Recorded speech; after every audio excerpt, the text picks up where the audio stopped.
Hari Om Tat Sat. Welcome to Gyan Bhakti. We focus exclusively on spirituality, Vedanta, and Sanatana Dharma.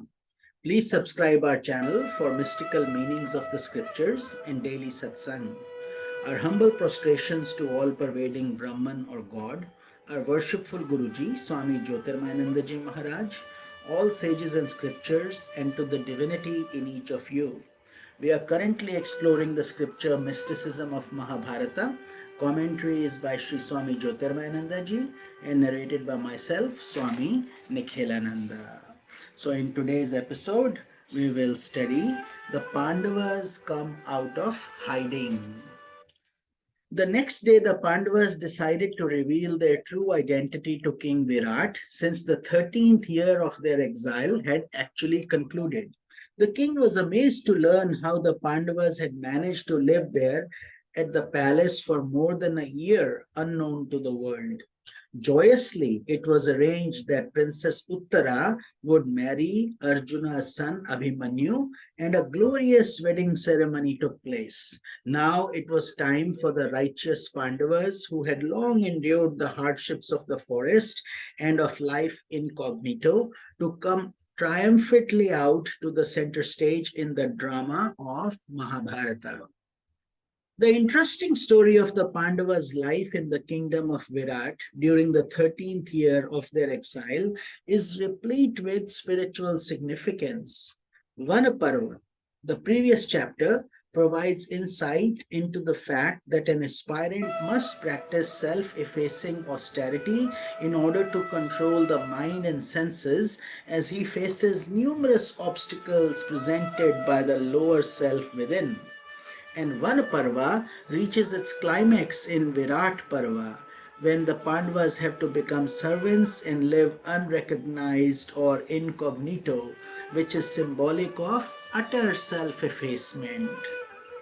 Imagine all the glory of kingship, and here they were living unknown and serving as servants to the king. The Pandavas are able to adopt all these ego effacing measures because they have insight into righteousness and the ultimate goal of victory. So, too, an aspirant imbued with insight into life's ultimate goal of self realization must follow disciplines and austerities, separating himself from the world of the masses, bringing about utter effacement of the ego. The Pandavas' choice of Virat country has interesting Vedantic significance. According to Vedantic terminology, one's consciousness in the waking state is known as Vishwa. This is the individualized form of consciousness in which one is identified with their physical body and feel that they are confined to time and space.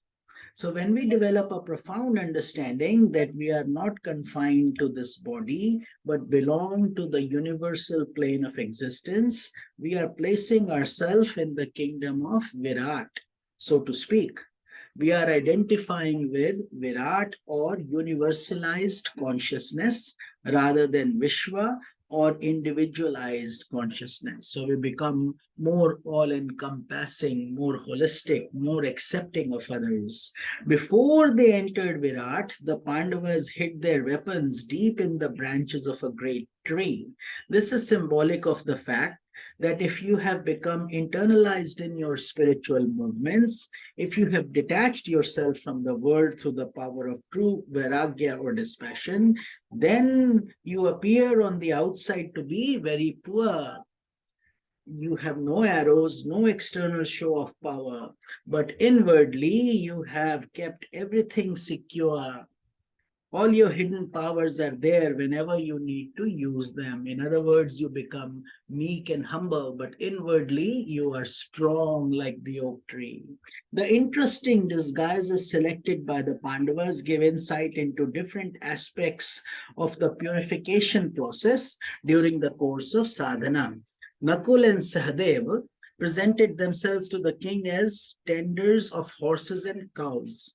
Horses and cows are symbolic of the senses and the sentiments.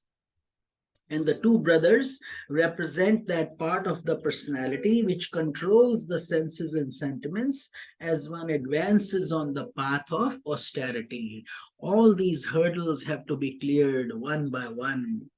Draupadi introduced herself to the queen as Sairandhari, which literally means maid servant. In the Mahabharata, Draupadi is symbolic of the intellect, which is rendered increasingly pure and intuitional as sadhana progresses.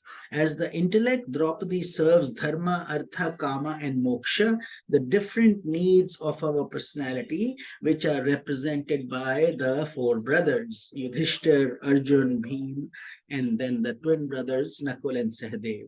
And so she represents a most unique type of spiritual maid servant. Bhima introduced himself to King Virat as a cook. In addition to the fact that his mighty personality dearly loved eating huge quantities of tasty food, there is a deeper significance to his choice of this duty.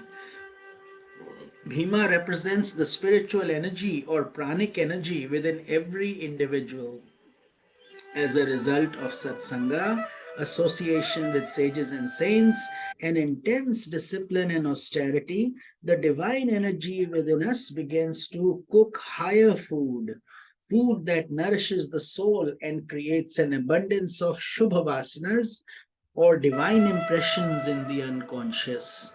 By the force of that spiritual food he had cooked up, Bhima was able to completely crush the dreaded Kichak. Kichak means mud, and Kichaka symbolizes all the gross sentiments that are such as anger, greed, lust, jealousy, and hate that drag us down into the mud of negativity. These degrading aspects of human personality do not stand a chance of survival when they are confronted by the divine cook within. Hari Om Tat Sat. We will continue this episode in tomorrow's satsang.